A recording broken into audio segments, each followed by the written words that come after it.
வெளிநாடு வெளியூர் போகக்கூடிய பாக்கியம் நிச்சயமாக கிடைக்கும். படிப்பிற்காக வெளிநாடு போகக்கூடிய பாக்கியம் இருக்கும். எடுத்த காரியங்கள் உண்டு, நிறைவேறக்கூடிய வாய்ப்பு. குடும்பத்தில் நல்ல மகிழ்ச்சி இருக்கும். பணவரவிற்கு பஞ்சம் இருக்காது. கூட்டுத் தொழிலில் வெற்றி இருக்கக்கூடிய வாய்ப்புகள் நிச்சயமாக உண்டு. உங்களுடைய ராசிக்கு 10ஆம் இடத்துல ராகு பகவான் போகும்போது தொழிலில் அபரிமிதமான ஏற்றம், எதிர்பாராத ஏற்றங்கள் கிடைக்கக்கூடிய காலகட்டமாக அமைய போகிறது. இருப்பினும் தாயின் உடல்நிலையில் சற்று பின்னடைவு இருக்கும். ஏன்னா 4ஆம் இடத்துல கேது பகவான் இந்த 11ஆம் மாதத்துலேருந்து வருவார். அதனால் கொஞ்சம் பின்னடைவு இருக்கக்கூடிய வாய்ப்புகள் உண்டு.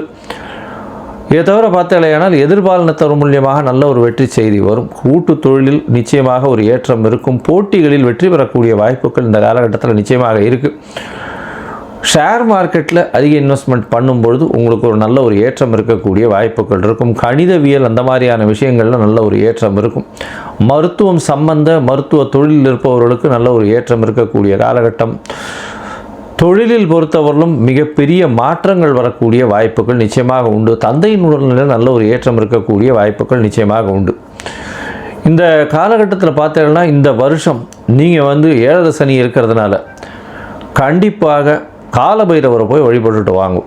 அதாவது சிவன் கோவிலில் காலபைரவர் சன்னதின்னு வடகிழக்கு மூலையில் இருக்கும். காலபைரவரை போய் வழிபட்டுட்டு வாங்கும். உங்களுக்கு வருகின்ற வரக்கூடிய பிரச்சனைகள் அனைத்தையும் நிச்சயமாக வெற்றி கொண்டு நல்ல ஒரு ஏற்றமான காலமாக இந்த பராப வருஷம் அமையும் அப்படின்னு சொல்கிறேன்.